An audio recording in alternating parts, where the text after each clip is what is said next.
Football managers do the unimaginable to keep their players in top form, like waging war on food.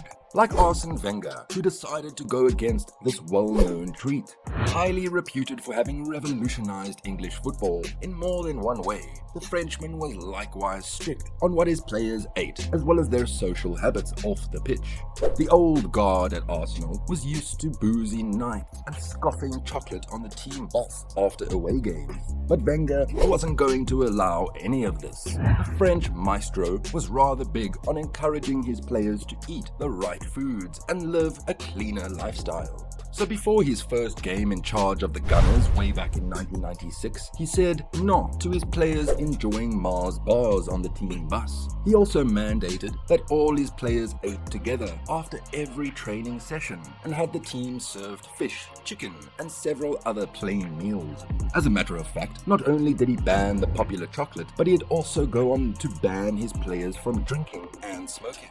This decision would cause quite an uproar in the squad, with some stars chanting, "We want our Mars bars back," behind the Frenchman's back. But Wenger would have his way regardless. Plus, his string of on-field successes with the team would quickly make the players adapt to the new reality. But while Arsenal players had been enduring the no chocolate ban, their arch rivals can only enjoy the chocolate version of this Easter attribute.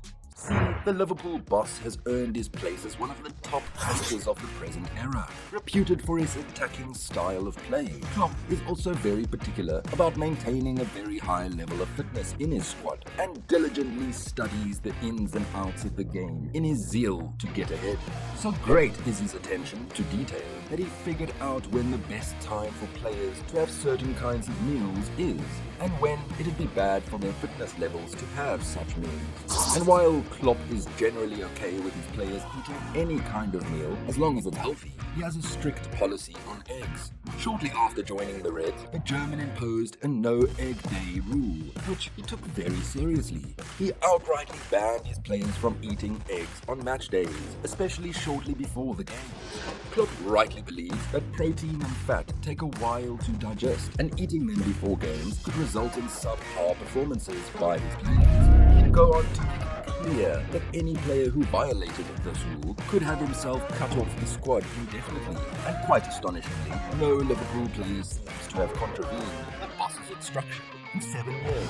While eggs are understandably not everyone's favourite meal, some managers at the club level have taken their food war to the extreme to ban some of the most favourite meals on the planet. Like this coach right here, reputed for being Sir Alex Ferguson's pick to fill in the big shoes the legend left behind after his retirement at Manchester United. But filling such a big shoe and following in the footsteps of Sir Alex Ferguson would prove to be such a daunting task for the Scotsman. Upon joining United from Everton, Moyes would instantly notice how overweight and unfit the bulk of the squad he inherited had become. While adjusting to life at such a huge club was already hard enough for the Scotsman, he'd go on to take a decision that many have considered as the genesis of his woes at United. Moyes would see nothing wrong with ending the club's long-standing pre-match ritual of having low-fat chips on the evening before games, and outrightly outlawed chips for United players. Moyes would by this decision effectively throw out the squad's favourite snack, in a move that likewise eradicated any chance of him ever endearing himself to his players. This would contribute greatly to him being sacked only after 10 months in charge. While most coaches worried about the actual meals that their players had and made strict rules around this one coach was only bothered about what his players were snacking on. Well, when you're from a country that prides itself on its fantastic cuisines and the air of sophistication around some of the most popular dishes, you're bound to have a sour feeling when you come about cultures that greatly contradict this. Even when his decision upset the majority of his players on the Scottish side, Ibrox, the club's manager, Paul Le Guin, who was of French ancestry, found the acquired taste of Scottish cuisine very unsavoury. Speaking of taste and savour, this is where you get the most savoury football videos on YouTube, so be sure to give this video a like and subscribe to the channel. For this reason, Le Guin banned the country's most popular snack, Monster Munch, for his players. This decision would become a big issue even with the Scottish press and would famously be termed Crispgate. When tensions over the rather petty issue rose beyond reasonable bounds, Le Guin would opt to depart from Ibrox for good.